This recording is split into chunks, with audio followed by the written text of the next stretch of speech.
పరిశుద్ధులు ప్రియులైన దేవుని పిల్లలందరికీ యేసుక్రీస్తు నామం పేరిట శుభవందనాలు తెలియజేసుకుంటా ఉన్నాను. ఓ క్రైస్తవ నీ వాస్తవాలు తెలిపే ఒక రోజు నీకుందని తెలుసా? ఓ క్రైస్తవ నీ వాస్తవాలు తెలిపే ఒక రోజు నీకుందని తెలుసా? దైవత్రాసులో తూయగా నీవు తేలికై పోదువా? దైవత్రాసులో తూయగా నీవు తేలికై పోదువా? ఏ సాంకితము కాని ఏ జీవితమైనా ఎంతెంతగా ఏడ్చి రోదించినా, ఏ సాంకితము కాని ఏ జీవితమైనా ఎంతెంతగా ఏడ్చి రోదించినా, కాలేవు దేవుని ప్రేమకు పాత్రం, మించేను సమయం లేదిక ప్రాప్తం. ఆ తీర్పులో ఓ క్రైస్తవని వాస్తవాలు తెలిపే ఒక రోజు నీకుందని తెలుసా? దేవుని దృష్టికి మనం ఎలా ఉండాలి అనేది దైవ గ్రంథం ఏం చెప్తుందో చూస్తే, యాకోబు గారు రాసిన పత్రిక 4వ అధ్యాయం 10వ వచనంలో మనం గనక చూస్తే, దేవుని దృష్టికి మనల్ని మనం తగ్గించుకోవాలని ఉంది, అప్పుడే ఆయన మనల్ని హెచ్చించుతాడని ఉంది.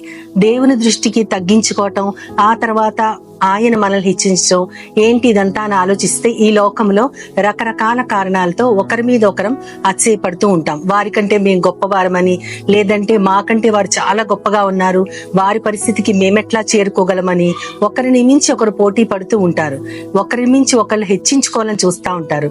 కానీ దేవుని దృష్టికి మనం తగ్గింపుగలిగి ఉంటే ఆయనే మనల్ని హెచ్చిస్తాడని ఉంది. అదే విధంగా పేతురు గారు రాసిన మొదటి పత్రికలో 5వ అధ్యాయం 6వ వచనంలో కూడా, తగిన సమయమును దేవుడు మిమ్మల్ని హెచ్చించినట్లు ఆయన బలిష్టమైన చేతి కింద దీన మనస్కులై ఉండుడి అని ఉంటది.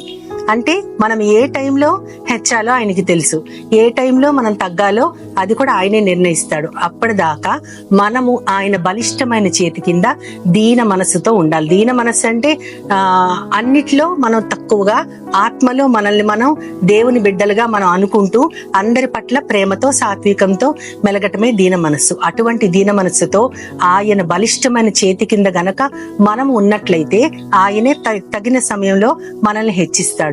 ఎందుకు ఇదంతా? ఆయన చేతి కింద మనం అణిగి ఉండటం, ఆయన తగిన సమయం చూసి మనం హెచ్చించడం ఎందుకు అంటే, ఒకే ఒక్క సమాధానం కీర్తనాకారుడు 75వ కీర్తన 7వ వచనంలో చెప్తారు. ఆయనే తీర్పు తీర్చువాడు, దేవుడే తీర్పు తీర్చువాడు. ఒకరిని ఆయన తగ్గించును, ఇంకొకరిని ఆయన హెచ్చించును. ఎవరిని తగ్గించాలో ఆయనకు తెలుసు, ఎవరిని హెచ్చించాలో ఆయనకు తెలుసు. అది ఆ తీర్పంతా ఆయన చేతిలో ఉంది. తీర్పు తీర్చువాడు ఆయన కాబట్టి ఆ తీర్పు తీర్చు దినాన మనము కుడి చేతి వైపు ఉంటామా ఎడమ చేతి వైపు ఉంటామా తేల్చుకోవాల్సింది మనమే. ఈ జీవితంలో దేవునికి తగినట్లుగా మనం ఆయన మార్గంలో, యేసుక్రీస్తు ఒక మార్గాన్ని చూపించారు, ఆయనే మార్గం అయ్యారు. ఆ మార్గంలో గనక మనం ఉంటే ఆయనే ఇష్టం. అది ఆయన తీర్పు తీర్చి మనం ఎలా ఉండాలో, అది మనం తగ్గించబడాలా హెచ్చించబడాలా అంతా కూడా ఆయన నిర్ణయం ప్రకారం జరుగుతుంది. కాబట్టి ఆయన చేతికి మనల్ని మనం అప్పగించుకుంటే ఆయన చిత్తానుసారంగా మనల్ని ఆయన తగిన సమయంలో హెచ్చిస్తారు. అటువంటి హెచ్చింపు కోసం ముఖ్యముగా దేవుని చేతి కింద అణిగి ఉండటం కోసం దేవుని సహాయం అడుగుతూ ఒక చిన్న ప్రార్థన చేద్దాం. మహోన్నతుడా, మహాపరిశుద్ధమైన తండ్రి, నాయన బలిష్టమైన నీ చేతి కింద మమ్మల్ని ఉండమన్నావు, తగిన సమయం చూసి హెచ్చిస్తానన్నావు.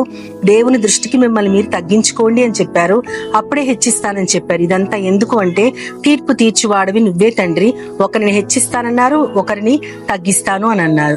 ఏది ఎప్పుడు చేయాలో మీకు తెలుసు తండ్రి. మీ ప్రకారం నడవటానికి మాకు నీ చిత్తానుసారము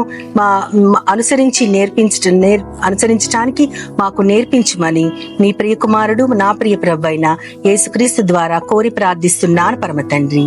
ఆమేన్, ఆమేన్, ఆమేన్. Jesus. soul.